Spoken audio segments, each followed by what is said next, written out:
Good evening, good morning, good afternoon, wherever you are. Welcome to another episode of ILBC TV. That is the International Live Beat channel. If you want to know more, you can check out illbc.tv. We are a pretty cool collective doing education, music tech, workshops, concerts, VR, XR, pretty much everything to do with music tech. And so tonight we are actually sending out the beat call.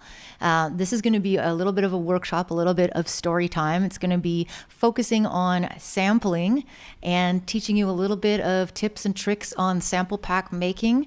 Talk a little bit about the history that led to the development of JammPro, which is the app that we're going to spotlight today. And I'm also here with my good friend and co-founder of ILBC, Matt Black from Cold Cut, co-founder of Ninja Tune, and maker of this really cool app that I just talked about, which is currently on iOS and soon to be on Android, which is super exciting.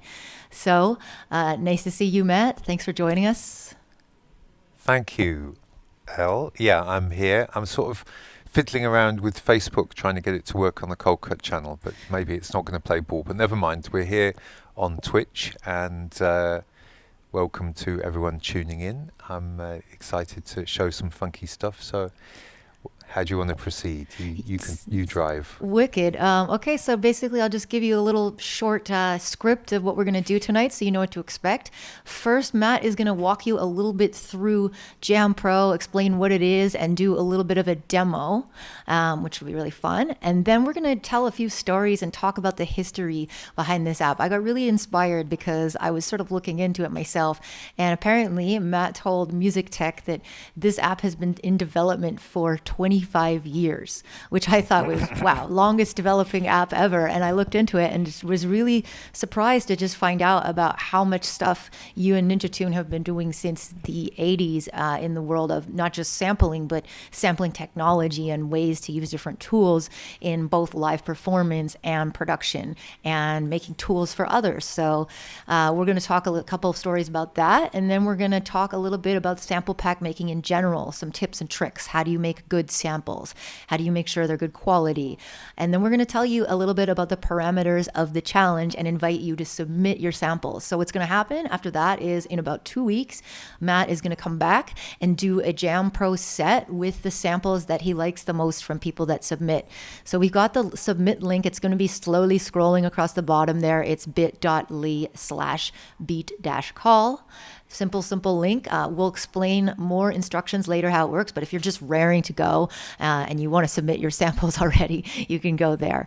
So Matt, maybe tell us a little bit about JammPro and show us what's going on. Yes, indeed. Okay. Well, I can flip over to various views here. Excuse the cyber spectacles here. I've had a bit of a small procedure in the last couple of days, so I thought I'd spare you looking at my bruised eyes. So let's have a bit of a close-up, or we could even have this view here. Can you see that? Yep. Safe. Hi there. Hey, there's a couple of pirates tuning in. Hello there, Pursue and Johnny Sod and Mr. Kelly R. Fluin. Some of the pirate crew from Pirate TV are in the house. On Pirate TV, I regularly play with Jam, and Jam is Coldcut's beat instrument.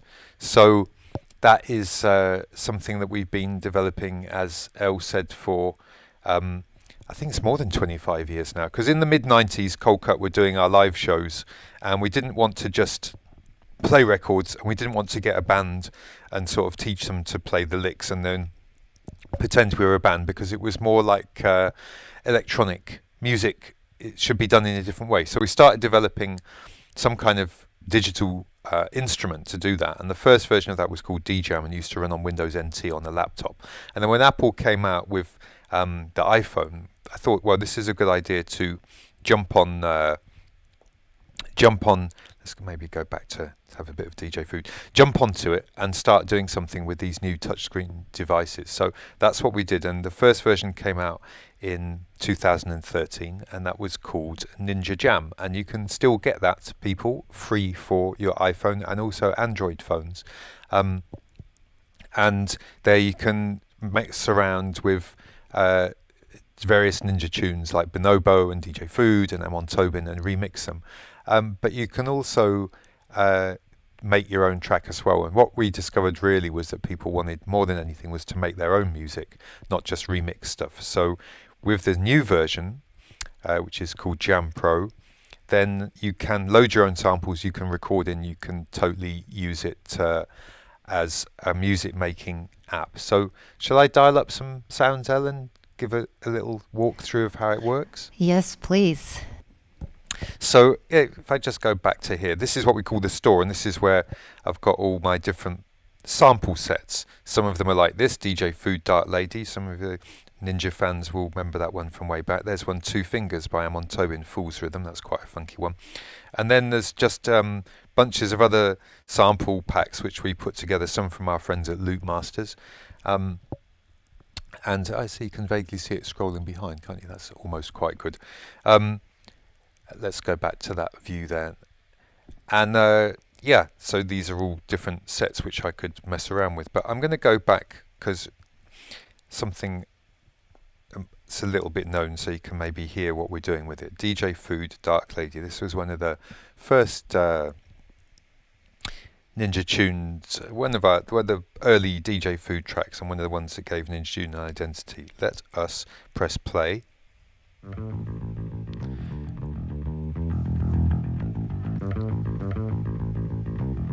Tell me how the volume is of there. Should be. It's great.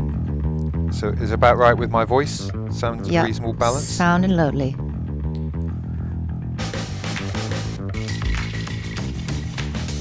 So here you see the main interface of JammPro, and the heart of it, actually I can go to a sort of close-up view which is called the matrix, the loop matrix, in the matrix. Hi there, Olive, good to see you. And here we have basically different sounds, and I can just bring them in and take them out with these mute buttons here, and then different sounds along the bottom, and it's all fixed so everything kind of works with everything else.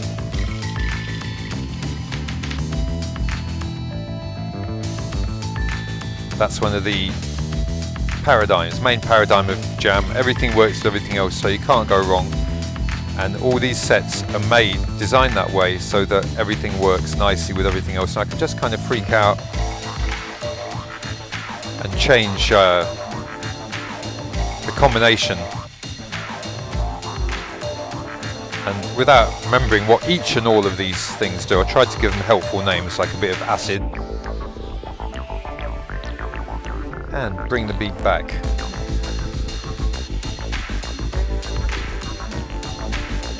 And then with these loops you can hold down.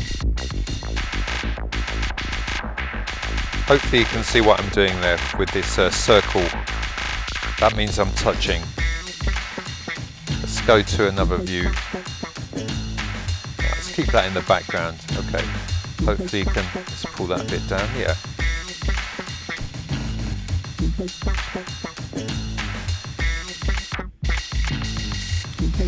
Born and Crazed is asking, is the app MIDI compatible? That is a fair question, and the answer is yes. If I go up to here, I can go to a MIDI learn page where I can define a MIDI input. Let's get a close-up of that MIDI input, and I can do MIDI learn on attached device. If you look at the little Jam, there is a main promo video, and it shows attaching one of old DJ Tech Tool's MIDI fighters with those funky arcade buttons. So I could map the arcade buttons from a MIDI device like that onto the loop matrix, and indeed onto any of these other controls as well. So answer, yes, it is MIDI compatible. However, whilst I like some real knobs and buttons, I do like having everything right in front of me, so that, you know, what I hear, what I see, and what I touch, it's all the same thing. And these are samples from the original DJ Food record then? That's right. They are, well, they're a mixture actually, because since we got into remixing stuff in the 80s, we've given the idea of the remix a bit of a remix, I would say. So over here on the left, you usually start off with the actual main samples from the track.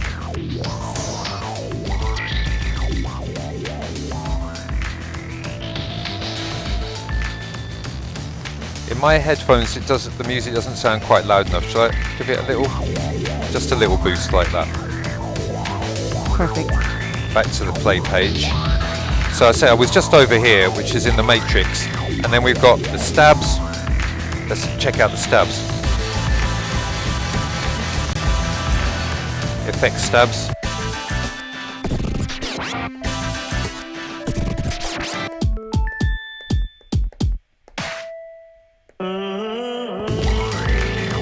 So we got our stabs, and then we have this funky XY with a filter there, distortion and distortion, delay and echo all on this one.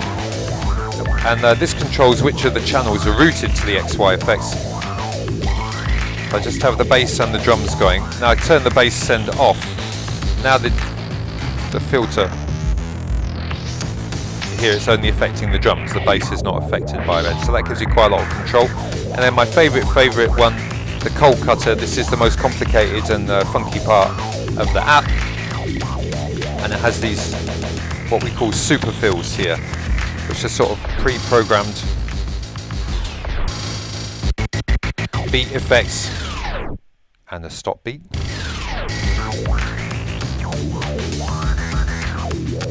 Let's have some glitch.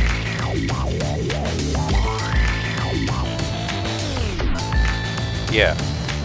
So if I press the play, so this is the main page you see. So all those four modules, the clip matrix, the stab matrix, the XY, and then these are the individual effects. See, 4 channels, and they correspond to the 4 channels of effects here. So I got distortion, filter, delay, and reverb. But they're all available, and the cold cutter here. Reverse it. Yes, indeed. So that's some of the basics of Jam. Should I take a pause, Elle, or should I keep rolling, do you think? Well, I just, while we're on this, I just had questions about the original DJ Food records. And, you know, for those who are younger and sort of new to it, they may not know about these records. So what was it, what inspired you to kind of put them out at the time? Well, so we're talking about the early 90s. In fact, this is the start of Ninja Tune, 1990. And we wanted to be hip-hop DJs, and we wanted to mess around with vinyl and make that into a kind of real-time collage art form practice and rock the party as well. So we started getting break beats. It was the New York scene where hip-hop came from. Let's give respect to that. It's people like Grandmaster Flash and DJ Jazzy Jeff, Jam Master Jay, Globe and WizKid, originators, the hip-hop DJs. They would mix breakbeats together on two turntables. But there was only certain numbers of records that had those drum breaks. So we decided we could make our own breaks, and that's kind of what DJ Food was for. It was food for DJs to mess about with. So we made vinyls, and on each vinyl would be a bunch of simple tracks, fairly short tracks, and they would be breaks, and then they'd also have good sounds like drum rolls and stabs to cut them in. And that was the idea, food for DJs, and those were the first releases on Ninja Tune. They were called Jazz Breaks. Brilliant. Oh, that's so cool. And before that, I guess you started, let's maybe chat a little bit about some of the since we're on this music tip, your early releases, even before that, you did a lot of edits and sampling and with cassettes and tape splices, and maybe a lot of cold cut fans will be familiar with this, but again, I think the younger generation, they're used to just putting something in a DAW. And how did you make your early sort of pre-90s records? With great painstaking techniques. That, like you said, the cassette was the basis. That was the first thing. Not even a reel-to-reel. We were too slack for that. So just using the pause button on a cassette. And I was living with a bunch of guys. We were really into getting high and into having parties and black music. And so we started making these mixtapes, editing stuff together and trying to outdo each other with the most funky pause button edits. And then play them at our parties. So that was the original inspiration for it. And then later on, you know, I saw the Wild Bunch. This was one of the top, probably the top hip-hop crew in the UK in the old days. They were from Bristol, and they turned into Massive Attack eventually. There were people like 3D, who was a great MC and graffiti artist as well, and Nelly Hooper and DJ Mushroom, and they were really inspiring. So I tried to learn what they were doing and tried to get my two techniques SL1200s and start learning to be a proper scratch mix DJ. But then there was also, so there were people, the inspiration for that was things like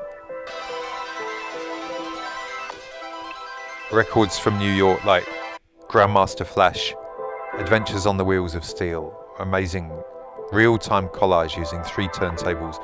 And then also, I mean, that you know, we were just listening to it, and it was almost you had to learn a new way of dancing and just appreciating music to even understand those records. That one in particular, Wheels of Steel. And then Double D and Steinsky were 2 hip New York guys who were also fascinated by hip hop, and they started making these what they called lessons 1, 2 and 3, and they were going beyond just doing everything real time. They were using multi-track tape, I think an 8-track tape, to layer and collage up hip-hop beats, but also references from all over the place, like bits of Bugs Bunny cartoons, movies, rockabilly, jazz. Everything was thrown into the Double D and Steinsky mix to create these incredible sort of hip-hop street, but yet also very, you know, cultural artifacts, we thought they were. And you could hardly get these records. They were incredibly rare to get. So they became collectible, and that's what we did with our first record. We said it was £15 a copy, and there was only a few copies, so that's making it. That was John's idea, actually. A good bit of marketing there. Scarcity. It's a Scarcity, thing. scarcity is a thing, exactly. It was definitely a thing, and that, those records, our first record sells for £100 a copy now, which is not bad. So I probably waffled off topic, but No, I love it. I love it. so, That's it kind of segues me. It was funny because I wanted to, pull some media and play some clips, but some of the irony of modern sampling is like if I listen to the records you were making in say 1989, like Beats and Pieces, I'm wondering if I play that on Twitch, am I going to get an algorithm strike? Because now we're in this era where things are just automatically referenced, and so I'm thinking, here you are putting that out on like vinyl and CD, and these days I'm not even 100% that this would clear the stream.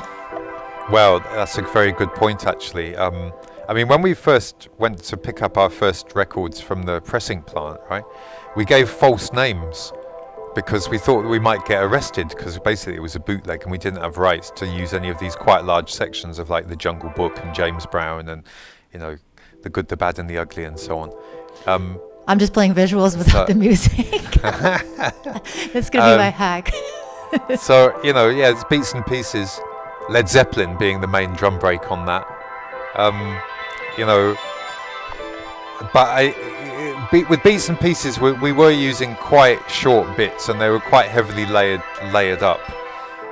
So I think they might evade the automatic copyright Nazis. But they're getting better and better, right? Yeah, I mean it's pretty. The sort of Black Mirror moment for me is when my own song gets taken down and I get an email saying, "ill-esha, your music contains blah blah blah by ill-esha." Yes. Babylon, it has no understanding really of the smaller operator, does it? They just bring their boots down on you, and that's it. That's their idea of a conversation. Exactly. Something like that. Oh man. Yeah. So some more other stuff besides just music that really interests me is when you started getting into games and CD-ROMs and stuff like that. So I'd love if you'd tell us a little bit about Hex. About Hex? Oh, I thought you said hacks. Yes, Hex hacks. I mean, I sent over yeah, I got them. I got one on the screen here. There we go. There's one of our hacks. There's a cassette of our first track, Say Kids, What Time Is It? Just a quick shout out on the chat here, because I'm used to from Pirate TV saying hello to people. Hi there, Dream Fresh. There's the 60 Minutes of Madness Cold Cut Mix is one of people's faves there. So, Buffalo Girls, Boombox, and Mr. Kelly saying that Beats and Pieces was my entry point. Exactly. The copyright trolls, that's quite a good name there, Stewface. Yes, indeed. So, there you've pulled up Top Banana. Now, this was our computer game in 1988 made with Hex. And Hex was me and two guys from art school called Rob Pepperell and Miles Visman. And they'd been to art school, but they felt that digital media was actually the most interesting new aspect of art, and they were plugging directly into it, and particularly Miles was one of these genius coder guys, and so we put this game together. They mainly coded it. I did using, you see there it says sampled graphics. Now we thought that was quite good, because coming from sample music, we thought, well, we could sample visuals as well and then make a game out of that. It also had, you could edit the sprites. It had recycled packaging. It had a female character there named after an old flame of mine called KT. And she had to save the world with the power of love. There you see the heart springing out of her fingers and overcome the various JCBs, train saws, businessmen, skeletons, and general corporates who were destroying the rainforest and trashing the world. So it's quite not bad for 1988. I think we were on the right tip with that. And that was for like Amiga and Atari computers. Yeah, it was really interesting to me because one of the things I read was that the graphics and the audio were uncompressed and people could edit them. So how did that work? Well, yeah, I think it was 8-bit sound, but you could still get some good sound out of it. And also there were some ideas in there which some of these ideas we sort of developed over the years. So the cybermix sound meant that the soundtrack was sort of composed on the fly, and so it could kind of have some randomness in it. And then every so often it would sort of do a random drum fill, And that was a principle which we would take a bit of the loop and sort of cut it up and make a fill out of it. And then later we developed that into what we called the cold cutter, which is still alive and well, as I demonstrated earlier in Jam. So a way of chopping up the DNA, if you like. This is how living cells... this is the sound of Top Banana. There you go. Brilliant. Yeah, somebody has it as a long play on YouTube. So it's just very, very trippy game for sure. One German magazine said it was the worst video game ever. Another one said it was the Sergeant Pepper of video games, which I preferred that assessment. There you go. Go, Katie. Go, Katie. You got to eat the fruit, you see. Power up. Avoid the chainsaws. Hit them with the power of love. Convert them into some edible energy. Watch out for that whose JCB. Grunts are those? it's Don't ask. It's not James Brown. Amazing. Oh, this is someone who can actually play it. The game's actually really hard. So, in fact, I don't think I ever reached the end of it. There comes a businessman. Yeah, watch out for him. Oh, he got you. Nasty. But you got him back with the power of love. By the way, shouts out in the ILBC chat. Don't forget about them too. They're all saying hello. They're loving it. Shouts out to Born and Crazed, Nespen West, to Five Jesus Rags, Nathaniel Wyvern, Zavi J, Monar. We got a cool crew going out tonight. So if you're watching on the Cold Cut channels, I urge you to subscribe to ILBC_TV. That we do workshops like this all the time. This is mine and Matt's project, and that's why we're here. So Stu is saying the Amiga had surprisingly good audio. There's drum and bass records with just Amiga sound, and Aphrodite was using it into the 90s. Yeah, good observation, Stu. Actually, that whole demo scene on Amigas and Ataris was pretty interesting. How you could crush the most interesting sound and indeed graphics out of something which could fit in a few kilobytes. I think, what was a floppy disk? 700K, right? Yeah, to get it on because there was no internet, all had to be on a floppy disk. And yeah, there was some genius stuff made there using they called them trackers, didn't they? There'd be sort of simple sequences. You virtually had to write it in hex, to get to program the sound there. Octamed, thank you, Big Pretender. That's exactly what it was. Octamed. I think that was an 8-track tracker for the Amiga. Yeah. Way back. And then the CD-ROM thing, it was pretty crazy. So this was something that you and Hex, you did with Hex, and they came with your albums? Yeah, so, fast forward to the mid-90s, and we'd got quite a few of these sort of, what we call play tools. They were sort of pre-apps, I suppose. They weren't exactly games, they weren't exactly instruments, but they were sort of somewhere in the middle. So we thought we would bundle them up together. And so Hex, as I say, was me and John Colker, and then Robin and Miles.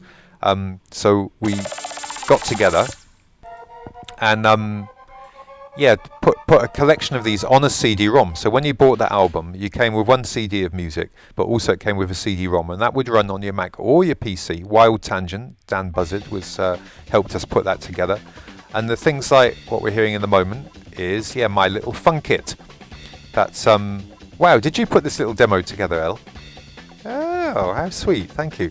Yeah, this is, these ideas are basically what we made Jam out of. So here, what you've got is something that looks like a Japanese toy, and we actually had one of these, but we nicked the design. And then the graphic design, loaded up with a few loops from a cold cut track, in this case Atomic Moog, and you could trigger them with the buttons, you could put fills on top, you could reverse them, you could do various things.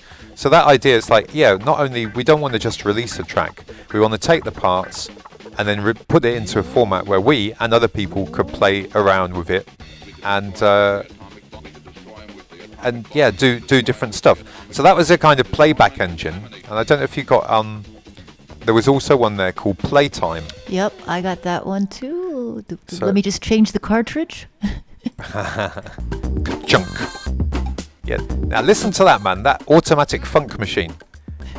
That's a similar thing, you see. That's Playtime, which we made to look like a sort of Soviet synthesizer, with its nice faux wooden panel there and sort of grunged up, missing knobs and so on. But that's a 3-track cold cutter mixer, so it would randomly load up loops of bass, drums, bass, and head noises, and then chop them up automatically and sort of generate an automatic funk out of it.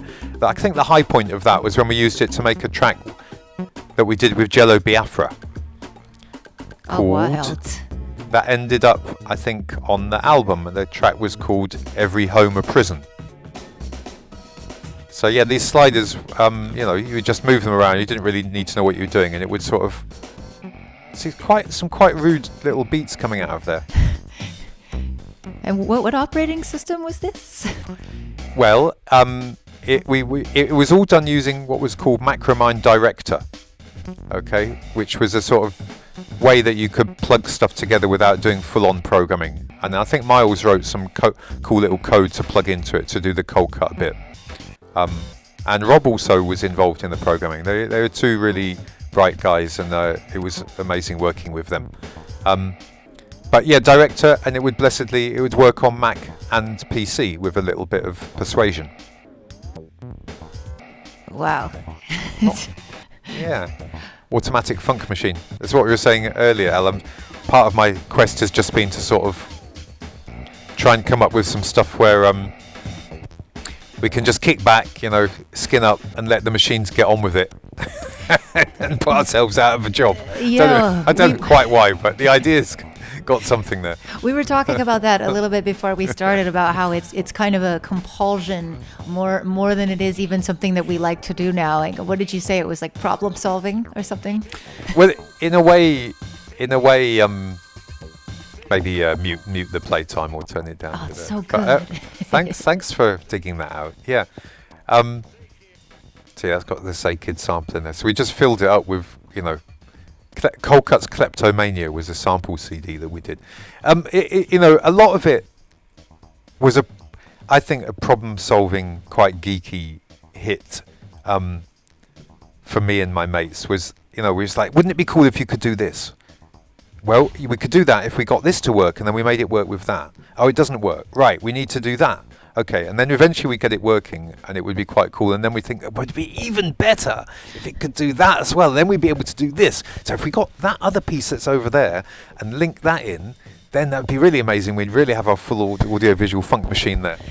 And then the horizon always receded, so there was always another challenge to sort of get there. I sometimes think that whilst it was cool, it was perhaps a bit more. It was interesting what we were doing, and it was problem solving, but creatively it wasn't producing that great results. People don't really care how clever you are at the technique that you're using. What they care about is whether they like it. I think I've sort of realised actually it's fair to have that attitude. Yeah, it's true, because at the end it's like people see and they see what they see, and they're not necessarily watching you check your email, right? Which is kind of the premise behind ILBC. Is we wanted people to enjoy doing cool things, but also still perform and not just stand there touching buttons. Well, that's right, absolutely right. So I hopefully have applied some of this sort of problem-solving addiction to producing something that's good and live and fun to play with. Psychic Sonic, I can tell you that Space Dog's in the house. Space Dog's in the house. Yay! The Hound of Sound is never far away. He's taking it all in and giving me a few hints here. So yeah. I wanted to maybe chat about some of your live sets and how you integrated all of this cool tech into what you were doing live. I know you took some of these tools on stage to festivals, and so tell us about that, live cold cut sets. Yeah, well, that's kind of where we came in, with Jam, because I say that now we've got Ninja Jam and JammPro, but Jam in the 90s was D-Jam, which was a sort of laptop version of Jam, a 4-track loop mixer that we used to put our stems and stuff into so we could mess around with them live. So each night's performance would be a bit different. And then there was also V-Jam. So that was a kind of a piano for sound and vision. And it's really like a audio-visual clip loader. So you could load up to 16 clips, and then you could mix them and put effects on them. And Stuart from Hexstatic, who we made the piece Timber with, which people might remember, he coined this phrase, what you see is what you hear. I like that. So the idea that, you know, we're doing an audiovisual show live, and you see the screen, and what you see on the screen has got a relationship to the sound that you're hearing coming out. You know, remix your television, audiovisual mashup. So that was an idea we were well into in the 90s. That was the sort of basis of our show. Right. I got the timber video right here. And that's VJam. You got the interface up there. Yeah, I got the interface. And so you used that to make this, or? Well, actually, it was sort of the other way around. We made timber. You know, I got Stu a computer and a copy of Adobe Premiere and a bunch of clips, and I said, and there was an emergency broadcast network from New York. They were probably the first to do this using computers. I rate those guys. Gardner Post and Brian Kane, wicked talents. And Stu and we made this. And it was done in Premiere, literally like a frame at a time. People often ask, which came first, the sound or the vision? And the answer is, in this case, the sound. This sound actually is built on electronic loop from a quite a well-known vintage electronic artist, which I'm not going to say because I get into hot water, but he's a good guy. I can say, actually, I think it's Jean-Michel Jarre. This timber is based on a Jean-Michel Jarre loop. I'm going to say that because a few years ago we were contacted by Jean-Michel Jarre, and he said, Jean-Michel Jarre is coming out with a new record. Would you like to say something about his role in electronic music? And we were like, yes, we will definitely say something very nice about Monsieur Michel Jarre. And then actually we played at a big festival he did in Paris a couple of years ago. My wife Tanaz and I did an audiovisual show there. But this track is built on electronic loop from Jean-Michel Jarre and then reinforced with the axe hits to strengthen the, you know, where we were making those videos, they're talking about action sound link. Right. You've said that before. Action sound link. Yeah. So why this works is because there's good actions like the chainsaw and the axe and the animals, these strikes, and that action is linked clearly to a sound. So the action sound link is what makes this work as a collage. And then the extra ingredient of this wonderful vocal from this native lady singing here, which we licensed that sample. I don't know if she ever got any of the money from it. I hope so. And so you did all of that so then VJam came after that. Yeah, it was like the other way around. It's like, well, we can't do Premiere live. What if we could make an instrument that would do that live? And we were already, you know, messing around with software. And so I met these guys called CamArt from Cambridge, a bunch of crazy acid head Buddhist coders. And we came up with VJam. And like with Jam, thanks Sonic, so it still sounds fresh today. I think it's all right. That piece has stood up well. You know, we thought, well, we're liking this. Maybe other people will like it as well. Maybe other people want to use it. So we put a lot of effort into trying to make it a product. And actually, it's quite a big difference between taking something that's an idea and then making a sort of, you know, funky version for yourself. And then, because you know how it works and you don't mind a few little wrinkles and bumps. But when it comes to having to be a product for the marketplace out there, things get a little bit sharper. So we've rather unsteadily straddled that, making instruments for ourselves and then trying to make products for the marketplace. But it's good to sort of always be trying to find out what one's doing and trying to keep one's balance. So that's been a bit of the Cold Cut story, I guess. Very cool. And then actually DJam was what came where in this timeline? Yeah, that's an interface for it. DJam was around 1996, because that's when we did the Let Us Play tour, that was the CD-ROM. And so when we wanted to tour Let Us Play, we wanted to do a full audiovisual show, And so we wanted these instruments so that we could do that, and that's when we built DJam and VJam to do that. And then we toured it for a good few years at audiovisual show. Really, really cool. And then I had some pictures as well. Let me see of your live setup. I've got so many screens open right now. Here we go. You're doing a great job of showing off our museum. Thank you. Yeah. No, I think it's just really interesting because there's older sort of fans and younger generation coming up in sampling where they didn't even use hardware ever. Some of them are just on their computers with a computer keyboard and no controllers. And this here looks like a lot of computers. And this is like hurting me. Looks like something I would draw. How did you keep everything straight? How did you not just forget cables all the time?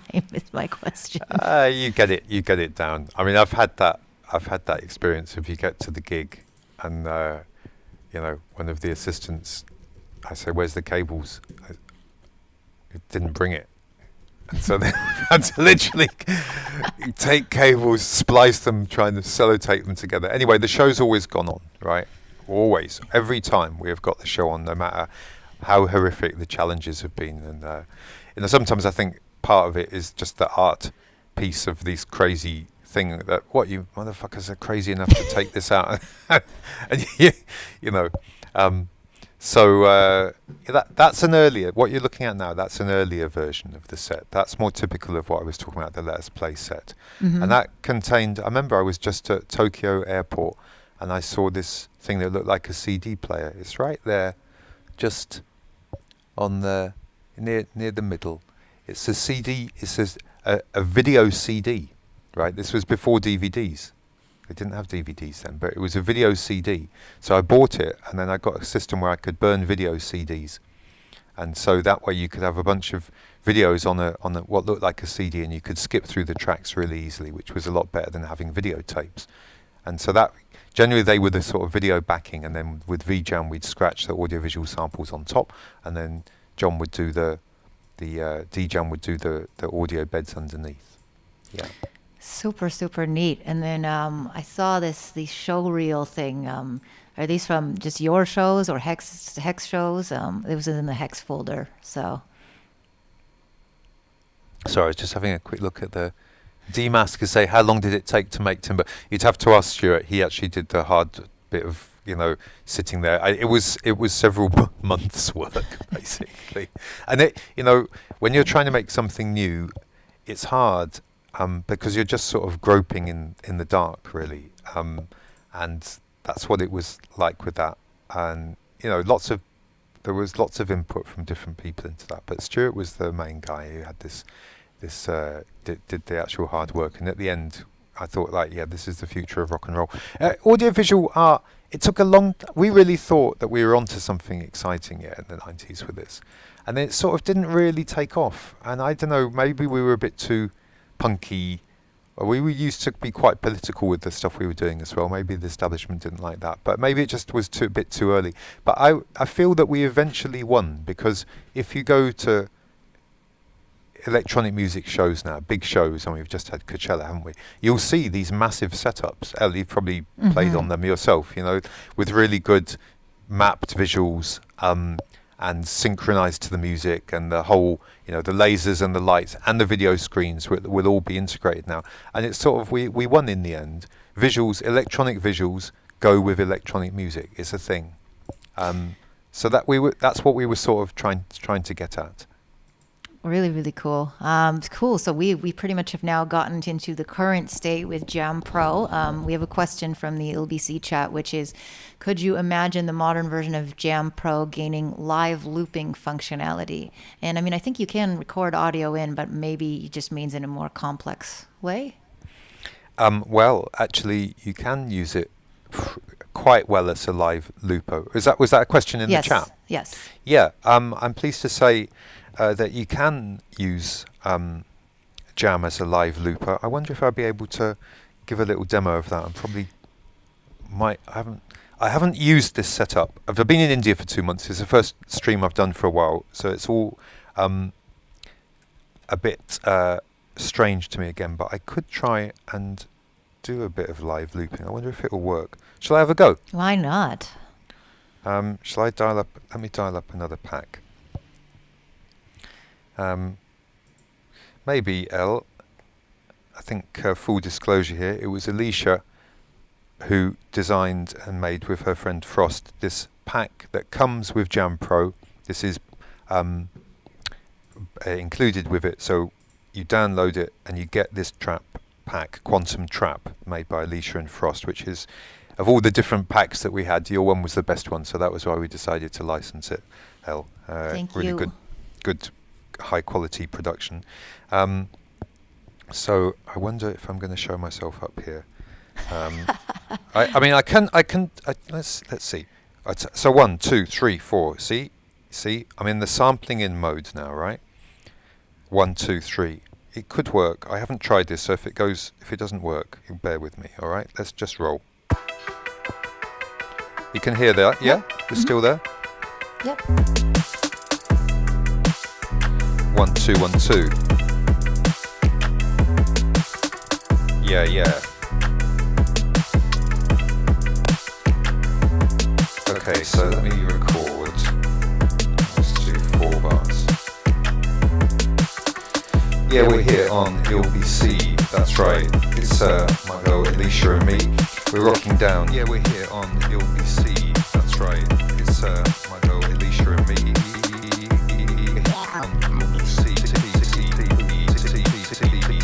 So you can sample your voice in. We're here on ILBC. That's right. It's my girl ill-esha and me. Yeah. We're gonna build up this sound. Yeah. We're gonna build up this sound. We're yeah. Now what I can do is, so we can easily sample in like that, right? But with live looping, it's nice to be able to build up different layers. So I'm going to use the resampling function now. I'm going to do it for 4 bars.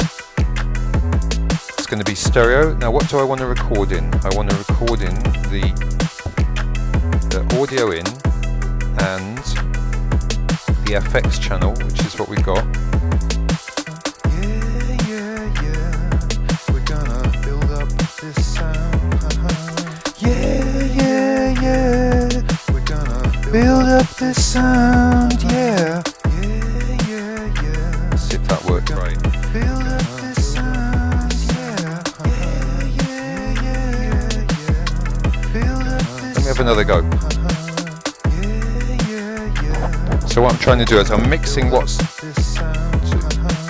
Yeah. We're gonna build up this sound. Okay, double tap a clip to load your recording.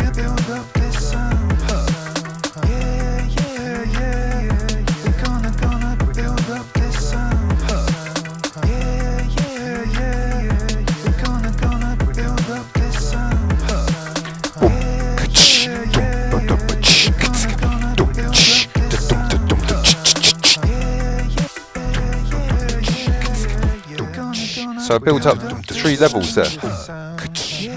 Never done that live before, actually.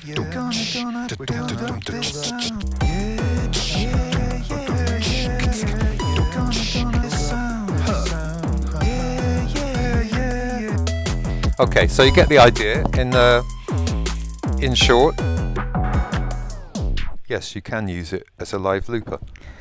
Best question answer ever.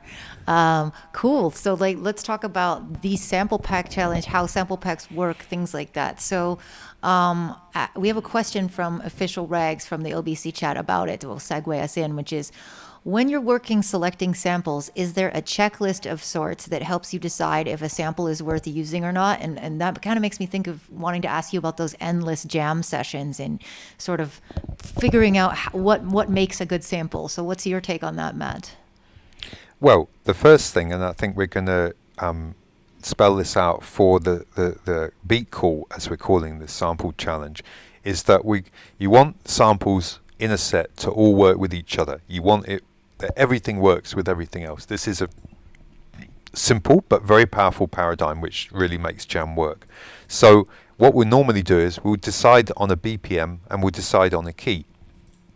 And I think is it 142 and F? Yeah, we'll go through all the parameters at the end, but I think let's talk about that just so. So yeah, as long as you decide on the BPM and the key, and then you edit your samples to work at that BPM and key, then they're all going to work together. So that's the first thing that you need to do. Otherwise, it will be messy. So when I do a workshop, and maybe I'll demonstrate with one of these. Here we go. I wonder if let me just flip this to this view. So this is oh.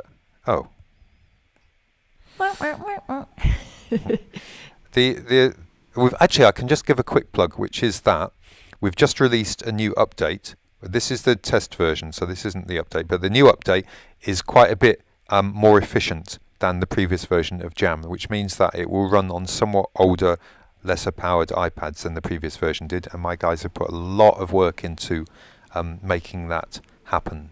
So yeah, that's a good news, and that only happened in the last couple of days that we came out with that. And what about the Android release? When is that going to be? Yes, good question. Well, I've actually got it running on. Let me put this back on. Can I turn this on? Yes. Oh, it's rather dim. It's not just my shades. I'm not sure quite how to turn this up, but you can take it from me that this actually is an Android 150 quid Samsung tablet with JammPro running on. So the beta's actually working. Yes, it is. So that's been a good lot of work to do that. Respect to Antoine Rousseau in France, who's been the mastermind engineer making that happen. And obviously there's a lot more Android devices in the world than there are iOS, and we want to make it available to as many people as possible. Your mileage may vary because it needs quite a powerful machine, but then a modern Android phone, or indeed these tablets, are damn powerful as well, and there's no reason why you shouldn't be able to funk around on Android and enjoy it as well. So that's something that we are hoping to bring out. I would say definitely this year, maybe in 3 months or so, Android JammPro can hit the world. Excellent. Yeah. I'm sure if you wanted to let some of the EDMP Discord youngins beta test it on their Androids, they'd be very keen because people are excited. Yeah. Great. We'll talk about that. Going back to what we were saying about making the perfect sample. It can be anything really. But obviously, one could just go ahead and sample the Beatles or whatever, and be naughty like that. But if you want to be able to do something with your track, rather than, it can just be fun, you and your mates, a mashup that you make with the Beatles, no problem. But we like original material nowadays, especially if I want to put something on the store on Jam and say, hey, this is for sale, or indeed say it's public domain. I can't say the Beatles is public domain. That would be a bit too generous of me. So original material is good, and really though it can be anything. And when we do these workshops like this one, which we did in Buenos Aires in 2017, people brought all sorts of stuff. A beatboxer did some stuff. Some guys made some synth loops on their laptops. Some people played bass, and I like the mashup mentality and the mashup style. So I don't know if I quite finished my point with DJ Food. When we make a pat like that, the first samples are ones from the original track, and then at least around half of them are what we call remix clips. So they're new clips that we've made which go with the original track, but are not from the original track. They mean you can take it in a different direction. So I like to pack out a set with lots of different sorts of samples so that you can, take things in different directions. And the electronic music is a bit controversial to say this maybe, but in some ways I could say it's really just a matter of BPM, because it's a lot of the same sounds, and we use a lot of the same equipment, all of us, right? We have Ableton, we have the DAWs, we have our access, our viruses, and our Moogs, and similar sort of range of kit, and indeed our guitars and drums and 808s and so on. And it's really about BPM. So if I turn this down, let me turn this to a sort of hip hop speed, and let's roll on this for a bit.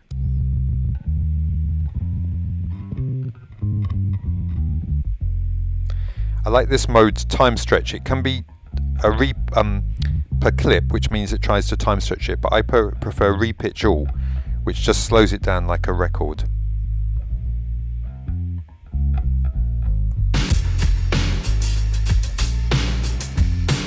Hip hop style.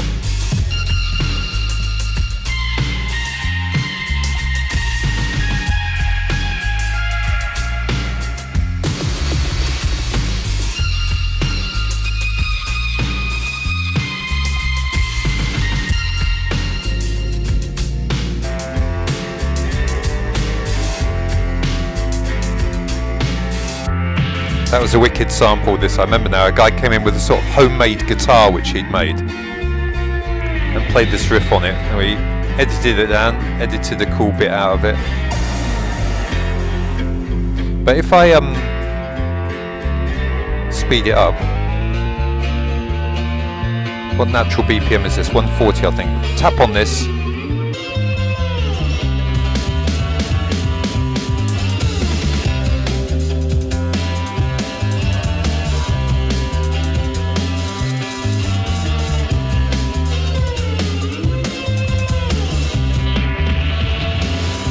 What else we got? See, we're staying at the same speed, but now we've got more techno.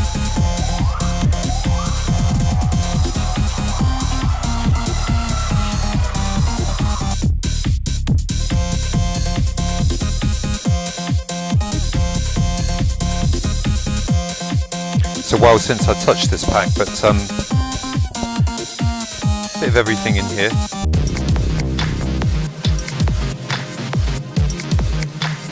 Drums called dubstep, it is vaguely, isn't it? See, my friends, it's the plasticity, the joy of electronic sound is that you can just make it plastic and just morph from one bit to the other, just squeeze it into a different shape, mix things in.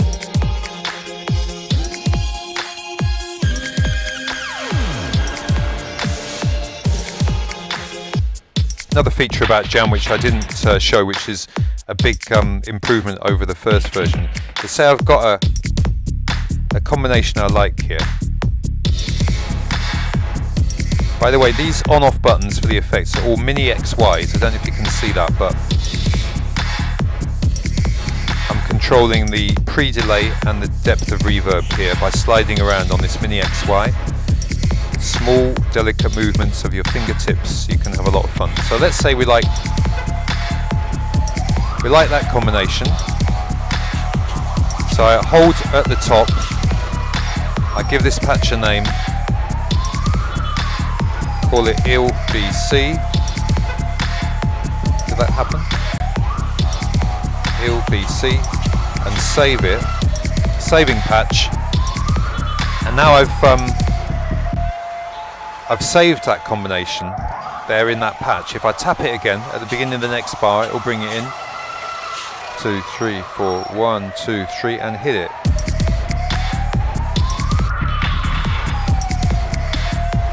Here's one I made up before the show.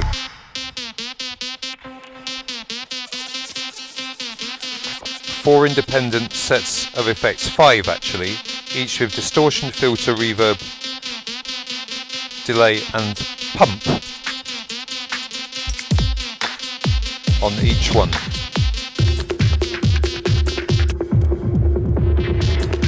So in a word, I would say that what makes a good sample is diversity and yet fits in with things, a bit like relationships really. So maybe what we should do is sort of show them in the interface the way that things are laid out, because this is something that can help. What we're going to do here with this challenge is, as a community, we are going to submit samples. We have some guidelines. Those are written down, so don't worry. After the stream, you can go into this folder and you will see them. But we're going to work at 142 BPM, and we're going to work in F minor. And when I was making my sample pack for JammPro, I sort of understood, okay, we have the drums, the bass. Is yours in Spanish? I feel like mine doesn't look like that. I think it normally, Because it Sorry, normally Space says Dog making a surprise appearance. it normally says leads and something else, doesn't it?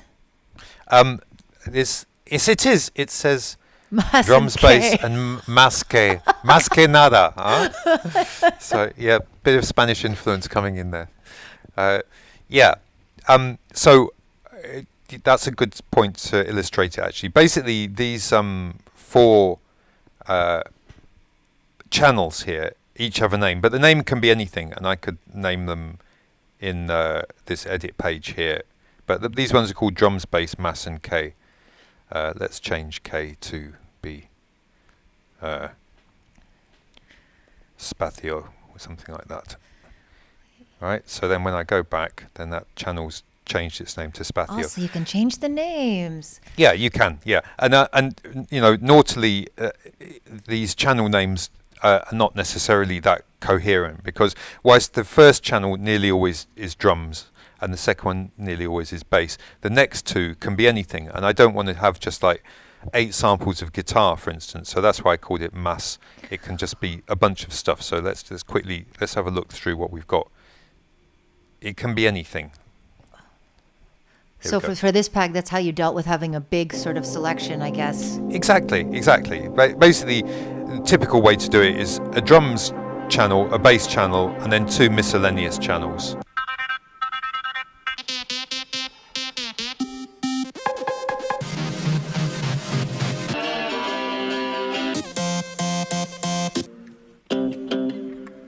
Let's have a listen to the last channel. Ooh. That's a, aerial beatboxer. What's gargle? That's a gargle, apparently.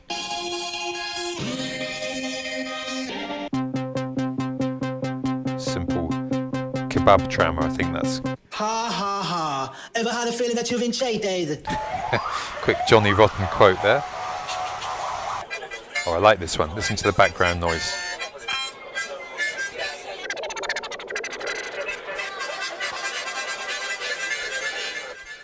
So basically, anything goes at all. Acoustic, electronic, self-made, sampled, anything. Yeah, and then just to talk about, these are actually, some of these are lifted from the JammPro guide, but I think that these are also really good guidelines for just making samples in general. And so when we come back in 2 weeks, I might do a little bonus module on just making sample packs in general, because I know a lot of people like to know, like, how do I make a sample pack for Splice or something like that. But in this case, what we're making for JammPro is a loop-based sample pack, which is a little bit different. So everything that you submit, we have the tempo and the key, and it has to loop, which means that it has to loop smoothly. When you're making a loop, if you bounce it off and there's a long reverb tail or something like that, it's going to cut off and it's going to make a click, right? So I know that you don't want to have clicks. Don't want that. You don't want clicks, pops, or any clipping, which should be obvious. Sometimes I've seen people who are starting to make sample packs, they try to normalize or master it and it becomes super loud and there's no dynamic range. And that's not a great thing either, because if you add together a bunch of stuff that is maxed out to 0, you get overload, we get clipping. And it's one of those paradoxes. It's like you don't like fish to be fishy and you don't like distortion to be distorted. So same thing here. We don't want it to clip. And is it still 44.1 16-bit stereo waves? Is that the format that is preferred? Yeah, I mean, we can work with, if you want to do 24-bit 48K AIFs, then we can work with those as well. We can convert them, but basically it should not be less quality than 44K 16-bit. Yeah, no MP3s, please. Give it uncompressed WAVs and AIFs. Yeah, those are the rules. It was just being popped in the chat. So yeah, these are basically just the rules. Is 142 BPM, F minor. Don't click and pop, and make sure it loops around smoothly. And then, don't do like a 32 bar loop. I don't think. I feel like they should be 16 bars max. 16 max. I'd tell you, most useful. I'm not into 1 and 2 bar loops actually. If you're gonna do something, try and have a little bit of variation, so that the second bars 3 and 4 could be the same as 1 and 2, but with just a little change, even if it's just an extra hi-hat or a little filter mod or whatever. But anyway, that's a personal thing. It's up to you. We'll work with whatever you send in. Psychic was asking No, Stu was asking, is there a link to the rules page? That's a good question. Yes, the Elle, rules page. The rules page is embedded in the link, which is below. It's been scrolling on the screen. If your screen is too small to read it, it's bit.ly/beat-call. So bit.ly link beat-call. And so this document is right at the beginning.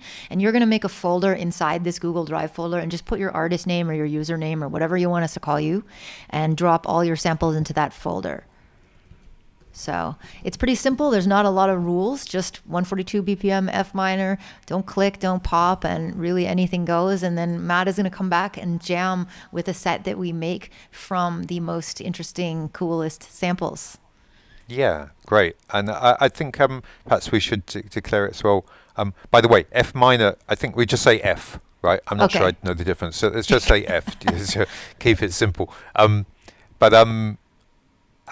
We will, I think, release this pack within the app, or we will at least make it as a free download. And that's going to mean that basically everything in it is going to be open source, public domain. That's what I do with these workshops, is just say, okay, guys, we're going to put our things into here, and afterwards it's just something for the world to enjoy and use. So if you got a fantastic hook for your new single, maybe don't put it in here.